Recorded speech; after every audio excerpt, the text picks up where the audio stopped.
Hi అండి, నేను మీ విజయ. గుని రసోయిలో అందరికీ స్వాగతం, సుస్వాగతం. ఈరోజు మీకు ఒక వెరైటీ నేను దోశ చెప్తానండి. చాలా వేగం అయిపోతుంది. మనకి పప్పు నానబెట్టుకోవాలి, రుబ్బుకోవాలి, ఈ బాధ ఏమి ఉండదండి. మనకి ఎప్పుడు కావాలంటే అప్పుడు ఇలా చేసేసుకోవచ్చు. చాలా చాలా బాగుంటుందండి. ఈ దోశ ఏమిటో తెలిసిన మురుమురాలతో చేసిన దోశ. మరి రండి, ఇది ఎలా చేస్తారో చెప్తాను. చూడండి, దీనికోసం 2 కప్పులు మురుమురాలు. దీన్ని మురీలు అంటారు, మురుమురాలు అంటారు, మీరేమంటారో తెలీదు. అలాగే నూక, గోధుమ నూక, ఉప్మా రవ్వ అండి. ఇది 1 కప్పు. అలాగే 1/2 కప్పు బియ్యం పిండి. ఈ 3 కావాలండి దీనికి. ఇదేం చేయాలో రండి చెప్తాను. ముందుగా మురుమురాల్లో నీళ్ళు పోసేసుకోవాలి. పోసుకొని ఇది కొంచెం 2 నిమిషాలు బాగా కడుక్కోవాలి. ఎందుకంటే ఇందులో మట్టి ఉంటుందండి, అందరికీ తెలుసు కదా, ఇసుక మీద అవుతుందని. అందుకని ఇది ఒక 2 నిమిషాలు ఇలాగా నానబెట్టి ఉంచాలి. చూడండి, 10 నిమిషాలు అయిపోయింది. ఇప్పుడు ఈ మురుమురాలు ఒక మిక్సీ జార్ తీసుకున్నాను, అందులోని వేసేయాలి. నానిపోయేవి ఇలా నీళ్ళలో వదిలేయాలండి కొంతసేపు. ఎందుకంటే ఇందులో మట్టి ఉంటుంది, ఆ మట్టి అంతా కిందకు వచ్చేస్తుంది. సరే, ఇప్పుడు ఇందులోని బియ్యం పిండి, 1/2 కప్పు బియ్యం పిండి, కప్పు నూక, ఇది వేసుకొని పల్చగా గ్రైండ్ చేసేసుకోవాలి. చూడండి, ఇలా చేసేయాలి. ఈ బ్యాటరు ఇలా ఉండాలండి, దోశల బ్యాటర్ లాగా ఇది రుబ్బిసుకోవాలి. ఇప్పుడు ఇది ఒక గిన్నెలోకి తీసుకోవాలి.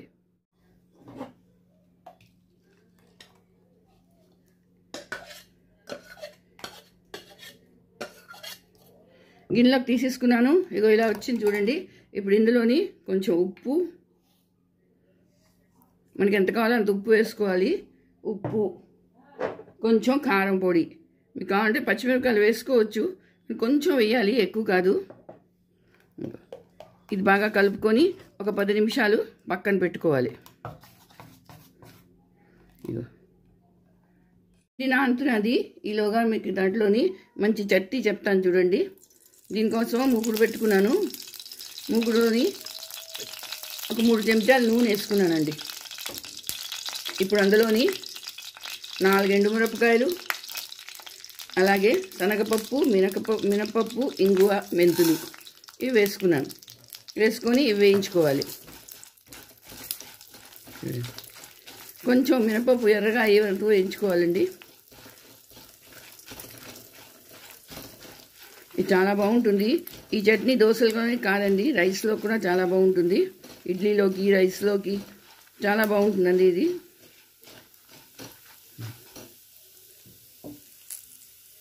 మినపప్పు ఎర్రగా అయిపోయింది. ఇప్పుడు 3 టమాటాలు కరుక్కున్నాను. కరుక్కొని చిన్నగా పెద్దగా ఎలాగైనా పర్వాలేదండి, కరుక్కొని ఇందులో వేసుకొని వేయించుకోవాలి. టమాటాలు కొంచెం మెత్తగా అవ్వాలండి. ఇందులోనే తగినంత ఉప్పు వేసుకోవాలి. ముందే ఎక్కువ వేసేసుకోకూడదు, ఎక్కువ వేసామంటే మళ్ళీ అది ఎక్కువ అయిపోతుంది, తర్వాత వేసుకోవచ్చు చూసుకొని. అలాగే కొంచెం పసుపు,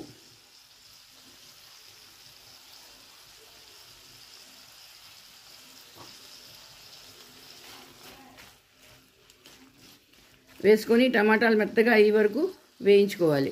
అలాగే అందులో కొంచెం చింతపండు, ఒక పండు మిరపకాయ, పచ్చిమిరపకాయలు వేసుకోండి, లేకపోతే పండు మిరపకాయ ఏదో ఒకటి వేసుకొని దీనిలాగా మగ్గించాలి.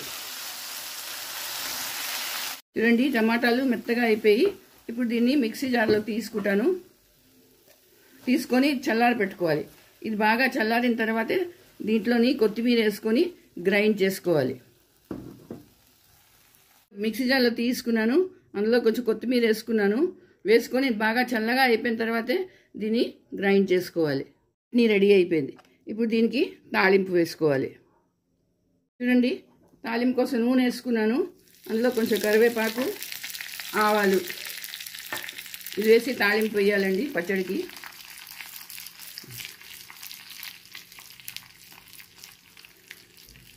ఈ తాలింపు పచ్చడిలో వేసుకోవాలి.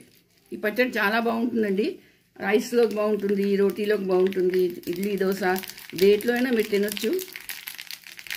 ఇది అయిపోయిందండి. ఇప్పుడు పచ్చడిలో వేసేసుకుంటున్నాను. చూడు, ఇది నిల్వ ఉంటుందండి. ఒక వారం రోజుల వరకు మీకు ఈ పచ్చడి పాడవదు. ఫ్రిడ్జ్లో పెట్టేసుకోండి. ఇగో ఇప్పుడు దోశలు చేయండి. పెన్నం పెట్టుకున్నాను. దాని మీద కొంచెం నూనె వేసుకొని తడిగుడ్డతో ఒక మాట తుడిచేసుకోవాలి.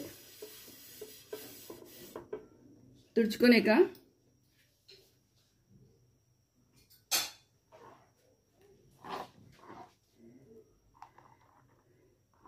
ఇగో ఈ బ్యాటర్ తీసుకొని కొంచెం ఇలా వేసుకోవాలి. వేసుకొని దీన్ని దోశలాగా నెరుపుకోవాలి. మీకు ఎంత పెద్దది కావాలంటే అంత చేసుకోండి.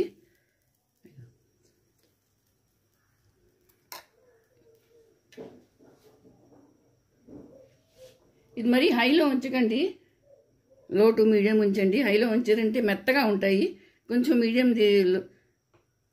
లో టు మీడియంలో పెట్టారనుకోండి కొంచెం బాగా క్రిస్పీగా వస్తాయి. ఇదిగో చూడండి ఇలా వచ్చేసి చూసారా క్రిస్పీగాను. ఇదిగో ఇప్పుడు ఇది ప్లేట్లో తీసుకుంటున్నాను. ఇప్పుడు ఇంకో దోశ వేసుకోవాలి. చూడండి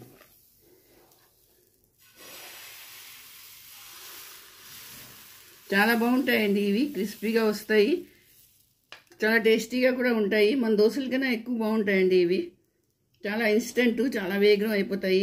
దీనికోసం పప్పు బియ్యం నానపెట్టుకోక్కర్లేదు. చూసారా రెండో దోశ కూడా అయిపోయింది. అయ్యో చూడండి మురుమురాలతో దోశ రెడీ అయిపోయిందండి. ఇది చాలా బాగుంటుంది, చాలా టేస్టీగా ఉంటుంది. మన దోశల కన్నా బాగుంటుందండి ఇది. దీన్ని ప్లేట్లోకి తీసుకుంటున్నాను. చూసారా మురుమురాలతో దోశ రెడీ అయిపోయింది. ఎంత బాగుంటుందో. చాలా క్రిస్పీగా చాలా బాగుంటుందండి. టేస్టీగా కూడా ఉంటుంది. వేగం అయిపోతుంది ఇది. చూడండి చాలా బాగుంటుంది. దీంతోపాటు ఈ చట్నీ అయితే అద్దరిపోతుందండి. మీకు ఇంత బాగుంటుంది. మరి మీరు చేసుకోండి, అందరికీ చేసి పెట్టండి. అలాగే నా వీడియో నచ్చితే తప్పకుండా సబ్స్క్రైబ్ చేయండి, లైక్ షేర్ కూడా చేయండి. మళ్ళీ ఇంకో వీడియోతో కలుస్తాను. అంతవరకు